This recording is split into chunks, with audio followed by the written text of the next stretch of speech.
zoomerlar davri deydi.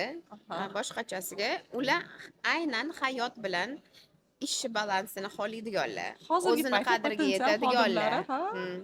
Hozir madaniyati ham shunaqa yoshlarni. Ha. Man 6dan keyin o'tirib ishlamayman. Bu mani vazifam emas, men uni qilishim kerak emas deydi, tushunasizmi? Ular umuman boshqachasiga fikrlashadi. Ular har doim o'zi uchun birinchi navbatda. Keyin biza o'lib ketsak ham ishlab ketaveramiz-ku. Ha? Mayli hech narsa qilmaydi, oilani surib qo'yamiz, shaxsiy hayot surib qo'yamiz, borib ishlayveramiz, mana shunaqa qilamiz. Yoshlar unaqa ishlamaydi. Yo to'xtab turing, men shaxsiy hayotimni qilib olgan ishlayman. Nimaga avlodlar to'qnashuvani X bilan Y tushunmaydi? Qabul qila olmaydi bu narsani. Tushunmadim. Nima balans deydi. Biza qanaqa yashaganmiz deydi. Nimalar deyapsan deydi. Tushunmaydi. Yengil qaragandek tuyuladi. Aslida конечно, umuman boshqacha fikrlaydi, shuni tushunish kerak. Ha, mas'uliyatsiz deb qaraydi.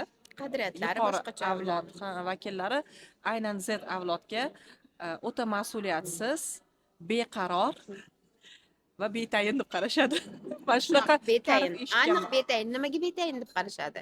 Chunki kompaniyalar stabillik berishga harakat qiladi. Bularga bu narsa kerak emas. Ularga zavq qilish kerak. Zavq qilish bo'lmagandan keyin zerikadi-da. U yo'mati bo'lmadi. Chunki men o'zim bu yerda topolmayman deydi, boshqa ish topadi, tushunasizmi? Keyin o'tga boradi, o'tda ham zerikadi, keyin boshqa ish topadi, o'ziga qiziq ish topadi. O'smayotgandek tuyuladi.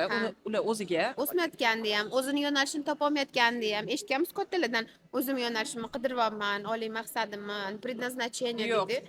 Bo'lmagan. Yoshlar qidiradi. qidiradi, lekin yana bir tarafi bor-da buni. Masalan, bir kompaniyada ishladi, deylik 2 yil, 3 yil ishlab qo'ydi.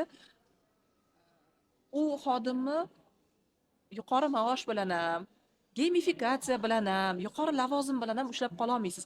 Men o'zimni bu yerda dinozavrdek his qilyapman. Xuddi shunaqa narsa. O'zgartirish Lekin kerak. o'zgartirish kerak. Borganda yana shu narsani noldan boshlaydi. Boshqa joy uni kelgan joydan davom ettirmaydi. Negadir bu tarafni o'ylamayotgandek tuyuladi menga. Ularni ushlab qolish mumkin yana zavq qilish bilan. Ya'ni yanada qiziqroq vazifalar, yana qanaqadir vakolatlar berish orqali, ozgina o'zini chegarasidan chiqishga imkoniyat berish, qarorlar qabul qilish, g'oyalar berayotgan bo'lsa, uni qo'llab-quvvatlash orqali ushlab qolsa bo'ladi. Lekin biznes egalari o'zini biznesini bu bilan risk qilish xohlamaydi. Yo'q, muammo shundaki, ular даже bilishmaydi instrument borligini. Ha. Shunaqa yo'llar borligini bilishmaydi. Ko'pchilik o'zidek fikrlaydi-yu. Men yotib olib ishlaganman, sen yotib olib ishlaysan. Значит, betayinsan, bor boshqa ish qidirgan deydi. Odatda hozir o'zini biznesini yo'lga qo'yganlar Y avlodga mansub, eng nimasi. Ha, Y. Ko'pchiligi. No, olimlar aytyaptiki, yaqin orada, yaqin 2-3 yilda Zlarning ichida juda rahbarlar ko'p chiqadi deyapti.